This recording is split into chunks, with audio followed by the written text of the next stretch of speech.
प्रेक्षक हो, आपल्या देशात नमस्कार. मी अविनाश पाठक आणि आपण बघता आहात प्रतिध्वनी चॅनलवरील स्पष्ट आणि परखड कार्यक्रम. प्रेक्षक हो, आपल्या देशात मुद्द्यांचं राजकारण सोडून बरेचदा गैरमुद्द्यांचंच राजकारण चालू होते आणि ते खूप चिघळतही जाते. सध्या एक असाच प्रकार आपल्या देशात सुरू आहे.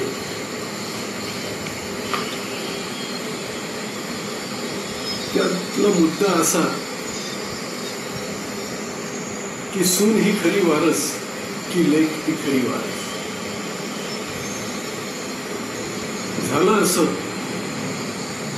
की बारामती लोकसभा मतदारसंघातून सध्या काका विरुद्ध पुतण्या असा संघर्ष सुरू. काका शरद पवार आणि त्यांचे पुतणे अजित पवार. अजित पवारांनी काकांशी खुला पंगा घेतला. त्याला कारण एकच की आज वयाच्या 84व्या वर्षी सुद्धा काकांना सत्तासूत्र हातातून सोडायची नाहीये आणि आपल्यानंतर ती आपल्या मुलीकडे सोपवायची आहे. आणि त्याच वेळी अजितदादांना वाटते की मुलगी जेव्हा कुठेही नव्हती त्या काळापासून मी काकांना राजकारणात खांद्याला खांदा लावून साथ देत आलो आहे आणि मी माझी क्षमता सुद्धा सिद्ध केली आहे, तर माझ्याकडे सूत्र द्या. ती काही शरद पवारांना द्यायची नव्हती.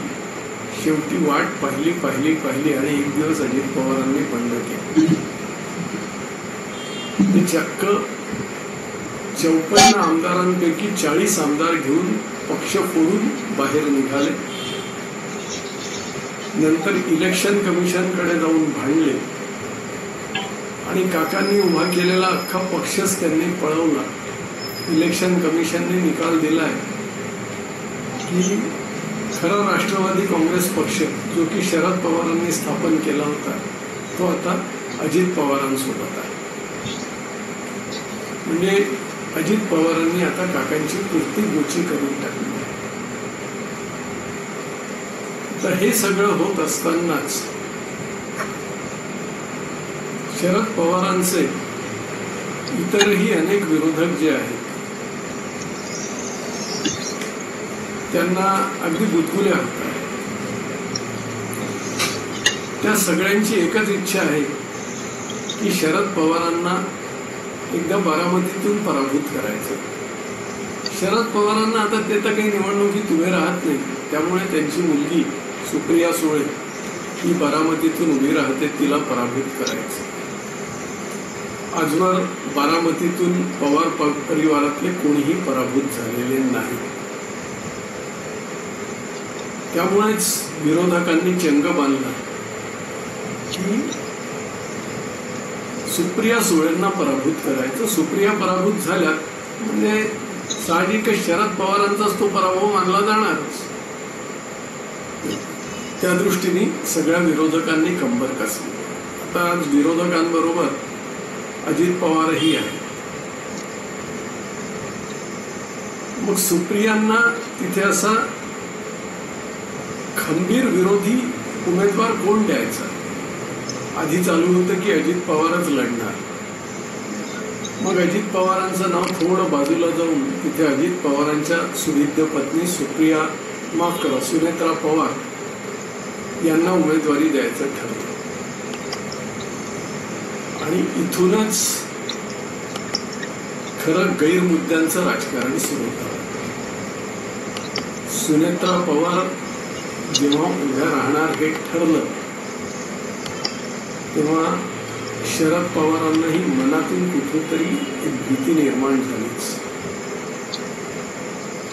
की घराचंच नणंद भाऊजाई असा संघर्ष जर सुरू झाला तर ते दिसायला कसं दिसेल आणि त्याचे काय परिणाम होतील. आणि उद्या खुदाना खास्ता अजितने जोर मारला आणि सुप्रियाला पराभूत केलंच तर काय करणार. वेगवेगळे फंडे वापरायला सुरुवात केली. मग त्यांनी अजित पवारांवर टीका करायला सुरुवात केली. स्वतः न बोलता पक्षातल्या इतरांना बोलायला सांगितलं. मग घरचे, दारचे, शेजारचे असे सगळे अजित पवारांच्या विरुद्ध बोलायला उभे केले गेले. त्या दिवशी अजित पवार एका सभेत बोलताना बोलले की इतकी वर्ष मी निवडणुकीला उभा राहत होतो, काका उभे राहत होते, सुप्रिया उभी राहत होती, तर पवार परिवारातलं कोणीही प्रचाराला येत नव्हतं. ते आपले कामधंदे सांभाळायचे. पण यावेळी माझा सख्खा मोठा भाऊ, माझी मोठी बहिणी, माझ्या सख्या आत्या या सगळ्या माझ्या विरुद्ध म्हणजे सुनेत्राच्या विरुद्ध प्रचाराला उतरल्या आहेत. आणि इतकंच काय तर काल परवा प्रतिभा काकी म्हणजे सौभाग्यवती प्रतिभा शरदचंद्र पवार या सुद्धा सुप्रियाच्या बाजूने प्रचारात उतरल्या आहेत. प्रतिभा पवार या शरद पवारांच्या किंवा पवार कुटुंबातल्या कोणाच्याही बाजूने प्रचाराला उतरल्या. हे 1967 पासून पवार महाराष्ट्राच्या राजकारणात आहेत. तेव्हापासून कधीही त्या प्रचारात उतरल्याचं कोणी काही बघितलं नव्हतं. पण त्याही आता प्रचारात उतरल्या याकडे अजित पवारांनी लक्ष वेधलं. असे आता शरद पवारांचे वेगवेगळे फंडे वापरणं चालू आहे. अजित पवारही त्याला प्रत्युत्तर देण्यासाठी योग्य ते सगळे फंडे तेही वापरतात. तर मध्ये एका प्रचार सभेत अजित पवार बोलले की एकदा तुम्ही या मतदारसंघातून लोकसभेसाठी मुलाला म्हणजे मला निवडून दिलं. त्यानंतर वडिलांना म्हणजे शरद काकांना निवडून दिलं. नंतर मुलीला म्हणजे सुप्रियाला निवडून दिलं. आता एकदा सुनेलाही निवडून दिलं. असं त्यांनी साधं सरळ आवाहन केलं. त्याच्यावर रिॲक्शन देताना शरद पवार जे बोलले ते असं की मुलगी ही घरची असते आणि सून ही बाहेरून आलेली असते आणि तिथूनच खरा वाद सुरू झाला आहे. आता सर्व जुन्या जाणत्यांचं महाराष्ट्रातल्या समस्त विचारवंतांचं म्हणणं असं आहे की सून घरात जी येते ती आपलं माहेर पूर्णतः त्यागून सासरी येत असते आणि सासरचं घर पूर्णतः आपल्याचं करत असते, जेव्हा की मुलगी ही माहेरून सासरी जात असते. जुन्या भारतीय परंपरांनुसार मुलगी सासरी गेली की तिचा माहेरावर हक्क फक्त चोळी बांगडी पुरता असायचा. आता भारतीय कायद्यानुसार मुलीला माहेरच्या इस्टेटीत हक्क दिला आहे. पूर्वी तो नव्हता. जुन्या काळात मुलीचा हक्क लग्नानंतर फक्त चोळी बांगडी पुरता असायचा, वर्षातून एकदा. पण शरद पवारांनी हे विधान तर करून टाकले. त्याचे 7 पडसाद आता उमटत आहे. ज्यावेळी सुनेत्रा पवारांनी निवडणुकीचा अर्ज भरला त्यावेळी देवेंद्र फडणवीसांनी सभेला संबोधित करताना नेमका हाच मुद्दा उचलला.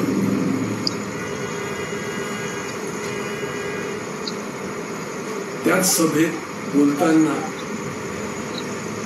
शिवसेना शिंदे गटाच्या नेत्या डॉक्टर नीलम गोऱ्हे यांनी मुलीला ठेवा घरात आणि सुनेला पाठवा दिल्लीत ही 2च वाक्य सांगून मतदारांना सुनेत्रा पवारांना विजयी करण्याचं आवाहन केलं.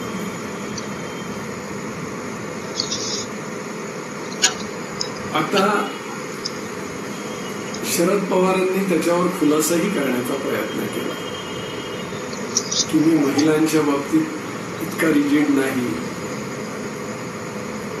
मी मुख्यमंत्री असतानाच महाराष्ट्राच्या प्रेमासाठी सुनेवर अन्याय केला, हा मुद्दा काही त्यातून नाकारता येत नाही.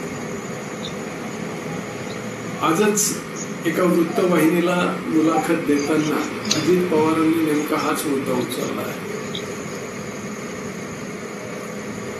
की काकांनी आजवर स्वतःच्या पुरोगामित्वाचे इतके ढोल पिटले आहेत की त्याचं नाव ते, पण आज मात्र ते प्रतिगामी असल्यासारखेच वागतायत. सुनेला ते घरात अधिकार द्यायला तयार नाही. तर शरद पवारांनी या पद्धतीने वागावं हे कुठेतरी खटकणारच आहे. आणि त्यावरूनच सगळे वाद सुरू झाले. आता नेमके काही पवारांचे वक्तव्य, काही सुप्रिया सुळेंची वक्तव्य, यामुळे ते आगीत तेल ओतल्यासारखंही होते. आता सुरुवातीच्याच काळात एकदा सुप्रिया सुळे बोलून गेल्या की भाजपने आमच्या कुटुंबात भांडणं लावली. मला आईसारखा असलेल्या माझ्या बहिणीला माझ्या विरोधात उभं केलं. त्यावेळेस सुप्रिया सुळेंना आवाहनही केलं गेलं होतं की तुम्हाला जर वहिनी ही आईसारखी वाटते तर मग आईसाठी तुम्ही माघार घ्या. तुम्ही आईसाठी माघार न घेता आईच्या विरुद्ध का लढता? तुम्ही माघार घ्या आणि आईला तुमच्या बिनविरोध निवडून येऊ द्या. जर तुमच्या जागी तुमची सख्खी आई उभी इथे यावेळी राहिली असती तर तुम्ही काय केलं असतं? हा प्रश्नही सुप्रिया सुळेंना विचारला गेला. अर्थात त्यांच्याजवळ याचं काहीही उत्तर नाही. प्रेक्षक हो, हा सगळा प्रकार का घडतो आहे? त्याचं कारण एकच आहे. शरद पवारांना आजही सत्तेचा मोह सोडवत नाही. त्यांना देशाचं पंतप्रधान पद मिळालं नाही. काँग्रेस पक्षावरही स्वतःची सत्ता ठेवता आली.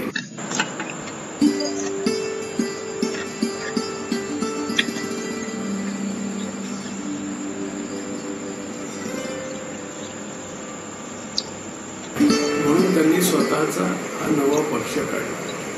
तो पक्षही अर्थात 3.5 जिल्ह्यांपुरताच आहे. आधी महाराष्ट्रातून किमान 54-55 खासदार तरी ते निवडून आणत होते. आता त्यातलेही सगळे पळून गेल्यामुळे जेमतेम 12 आमदारांपुरते ते राहिलेले आहेत. आणि आज वयाची 84 वर्ष झाली आहे तरी अजूनही पक्षावर आणि महाराष्ट्राच्या राजकारणावर, प्रसंगी देशाच्या राजकारणावर आपलाच कंट्रोल असावा असं त्यांना वाटते. आपल्यानंतर इतर कोणाहीकडे जाऊ नये, आपल्या मुलीकडेच तो जावा, भले मग तिची लायकी आहे किंवा नाही याचा विचार न करता तिच्याचकडे तो गेला पाहिजे असा त्यांचा आग्रह आहे. त्यामुळे त्यांची ही सगळी धडपड आहे. आजच वृत्तपत्रांमध्ये आलं आहे, काल काही वृत्तवाहिन्यांनीही ते दाखवलं. सदाभाऊ खोत नावाचे जे शेतकरी संघटनेचे नेते आहेत त्यांनी पवारांवर कॉमेंटही केली की म्हातारा लई खडूस आहे, तिजोरीच्या चाव्या अजूनही कमरेला लटकल्या आहेत, त्या काही सोडवत नाही, त्या लोंबतायत तरी काही सोडवत नाही. अजित पवारांनी शेवटी आता ते हिसकूनच घ्यायचे असं ठरवलं आहे, अशी व्यंगात्मक टीका केली आहे. इतकी व्यंगात्मक टीका होत असतानाही शरद पवारांची केविलवाणी धडपड चालू आहे. आणि त्यातूनच हे गैरमुद्द्यांचं राजकारण या राज्यातही म्हणता येणार नाही, पुणे जिल्ह्यातल्या बारामती परिसरात हे राजकारण रंगताना दिसत आहे. आता याचा निकाल काय लागणार ते आपल्याला 4 जूनलाच कळणार आहे. तोवर तरी हा संघर्ष असाच चालू राहणार आहे. 4 जूनला शेवटी सत्ता कोणाची, सुनेची, ते अवश्य कळवा. आपल्याला आवडला असेल तर आपण लाईक करा, इतरांना शेअर करा, इतरांनाही लाईक करायला सांगा. आपण एवेना प्रतिध्वनी चॅनल सबस्क्राईब केलं असेलच, नसल्यास लगेच सबस्क्राईब करा आणि इतरांनाही ते सबस्क्राईब करायला सांगा. नमस्कार.